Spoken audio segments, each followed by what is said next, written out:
I've talked about Rod Weber's reveal. I don't see the date on this, but I want to go over this and capture it because I've made a few different references to it. And I'll play each of the clips. So, Jimmy Dore interviewed me in 2016, but it never aired. This time, I went on to talk about my new film. Even after he berated me, I used kid gloves. 10 days of excuses from Jimmy Dore.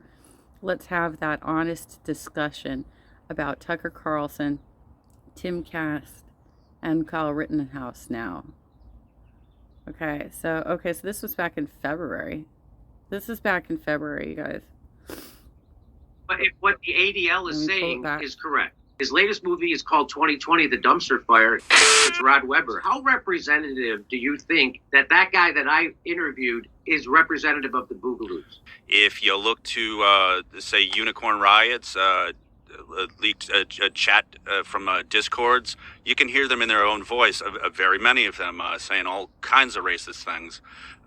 So I have to say that there is some merit to what people are saying. I mean, first and foremost, I would even say you need to start talking more shit about Tucker Carlson and his rants about his white nationalism. You need to be talking shit about Tim Pool.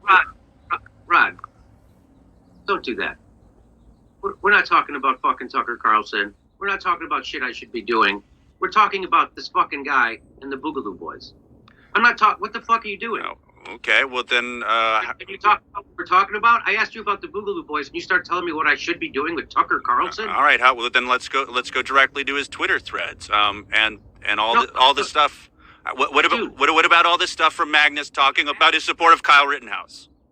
Dude, I'm asking you about the Boogaloo Boys and what you know about them. Okay, so and if what the ADL is saying is correct, is what the ADL saying, is that correct? What I know about this particular Boogaloo boy, Magnus Panvidya, in his own words on Twitter, he's talking about his support of Kyle Rittenhouse, and it's a hill that he's willing to die on. When asked whether he's left or right, and whether BLM is more important than what happened with Rittenhouse, he says he'll die on that hill, the Rittenhouse hill, and he says I choose both / shrug. I mean, there is some merit to what people are talking about.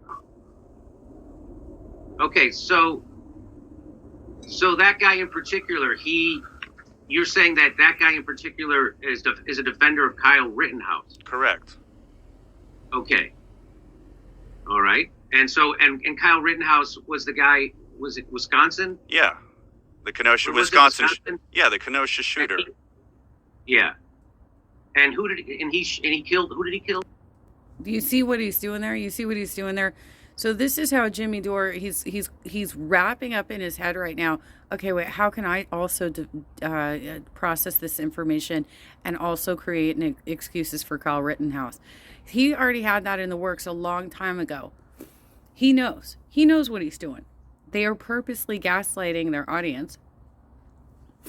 Rod Weber caught it. And so with the Rittenhouse verdict a couple weeks ago, his Dore's entire network was out there defending it was such a stacked verdict that the judge had Trump's theme song as his ringtone. He made it impossible to prosecute Kyle Rittenhouse, and Dore gave the GOP cover once again, and here he is again formulating the arguments in his head, and he's not very bright, so you can see like it's a strain for him. He's trying to figure out, how do I get out of this in such a way that I can defend Rittenhouse too? This is actually a thread that Rod Weber did. It's I will drop the link to it when I load this video so that you can see the whole thing.